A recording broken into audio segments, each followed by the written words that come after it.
Remember when Sabrina was the fairly sweet next-door witch from Archie Comics? And the 1996 movie with Melissa Joan Hart was just so endearing. In 2018, we got a version of the story that's darker and way scarier. The show ran until 2020 when it was cancelled due to the pandemic, but we did get some closure with its Riverdale crossover. Today, let's look at the freakiest moments on the chilling adventures of Sabrina, ranked from least to most. First up, there was a time that Sabrina got hazed by the Weird Sisters. In Season 1, Episode 4, the teenage witch is inducted into the Academy of Unseen Arts, and she is subjected to a hazing ritual by the Weird Sisters. It's so bad that it's actually called the harrowing. Basically, she runs up against this villainous trio who put her through a hazing tradition where she is forced to retrace the steps of the fateful Greendale 13, which ends in her being hanged. Not only is she mentally tortured, but she's almost murdered. Sabrina makes it out alive, but so many others before her didn't. And when you add creepy little children to the mix, it just amps up the scare factor, but unfortunately, they weren't actually as scary as we first thought. Let's just say the moment was schoolyard bullying raised to the power of 100. But soon, Sabrina ganged up with the Weird Sisters to punish some bullies. Talk about using your powers for good. There was the time that Sabrina got together with the sisters to get back at the boys who'd bullied Susie, Theo. So then Weird Sisters took up the challenge with such joy that it was downright terrifying. The whole sequence takes place in a mineshaft. They appear as beautiful seductresses before they reveal their real selves, using the boys' homophobia against them. It's a real macabre game that the sisters play out during Devil in the Dark, but the part where they steal their manhoods and imprison it in the form of birds in a cage was especially freaky, and anything involving Badabat, the sleep demon. What this particular demon does is that she manipulates her victims in their dreams, feeding on their nightmares. Think Freddy Krueger, but worse. Also, Badabat is pretty much out to get all of Sabrina's family. So appearance-wise, the Lady Demon is pretty scary, but that's not half of her terror tactics. She repeatedly entraps the Spellmans in horrifying nightmares that they are unable to come out of. This one time she traps Sabrina in a nightmare of her own wedding day, where Harvey strangles her and locks her inside a coffin alive. And then there was Ambrose's nightmare where he dissects himself. Many fans reported that this was by far the scariest thing that they had ever seen on Netflix. And you know what's worse? It was Sabrina who freed this demon after she was put away by her father for 70 years. And once free, she came for all the Spellmans. Meanwhile, the classic scary movie moment with the scarecrow chase left us pretty freaked out. Being chased by a scarecrow in a corn maze on the way to an apple orchard has got to be one of our worst nightmares. And you have to admit, there's something terribly creepy about scarecrows. The way they build tension is really something to watch. The best part? When Salem's real form destroys the corn maze, going after Madam Satan's evil scarecrow. It's really something we could watch multiple times. The scene is actually really well done and delivers the jump scares it should. It's also a nod to the horror classics, such as Stephen King's Children of the Corn. You really have to watch it to believe it. The way the scarecrow moves while chasing Sabrina is terrifying. And it doesn't end there. Later, she sees a vision of bodies hanging from a tree and the devil creeping out from a tree trunk. And another classic, Susie's possessed uncle was a nod to some classic horror. Susie, or Theo, as he eventually came to be called, is one of Sabrina's closest friends. And staying true to the chilling adventures we were promised, her uncle Jesse is possessed by a particularly vile demon who takes on Sabrina. The entire premise is an ode to one of the greatest horror movies of all time, The Exorcist. There's the harsh voice, bloodied skin, and he's tied down to the bed with ropes. And the real piece de resistance, the vomit projectile. There's something about possessions and exorcisms that would truly scare the life out of us. Perhaps it's the fact it could really just happen to anyone at all, even Uncle Jesse.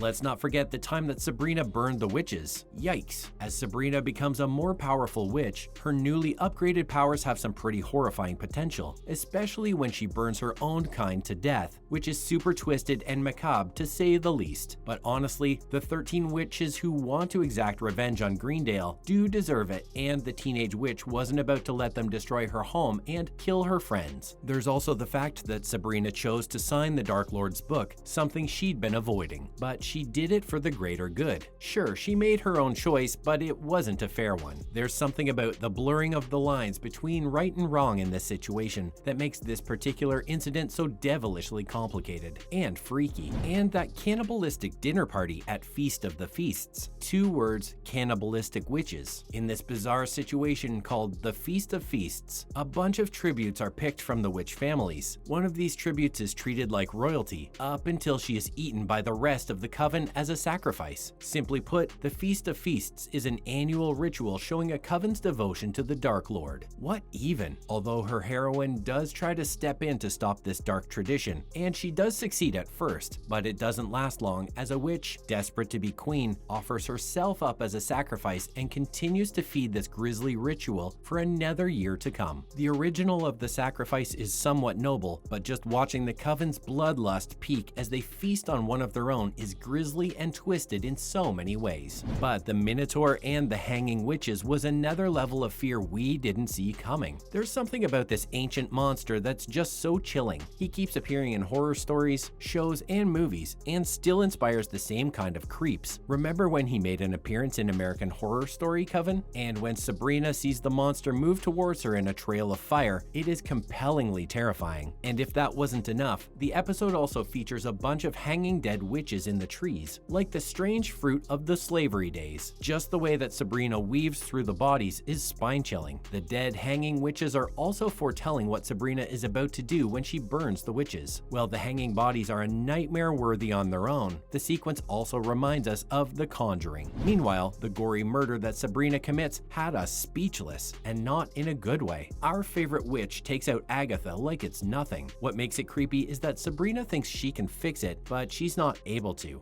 So in order to bring back Harvey's brother, she has to trade a life for another life. And by trade, we mean sacrifice. Sabrina tries to be a bit clever and tries to take out Agatha as revenge. She plans to bury her in the same way that her aunt buried her sister, and then raises her back from the grave. Except it doesn't really work for Sabrina. It's a gruesome episode. We see Sabrina slitting Agatha's throat in the most disturbing of ways, and the way Agatha comes back is truly horrifying. There was also Tommy turning into a monster, something Sabrina didn't bargain for. The whole scene was Frankenstein raised to the power of 100. But possibly the most chillingly freaky moments were in the tarot episode of season 2. The divination card episode didn't really add much to the movement of the plot. It was on point about delivering the scares. This was the one that saw Sabrina being launched into space and getting stuck there. And there was also Harvey's nightmare of a roommate. But honestly, we feel like Sabrina had seen worse at the hands of Batabat. Theo was given a pretty chilling fortune too. He had to cut off his own arm and it began to turn into a tree.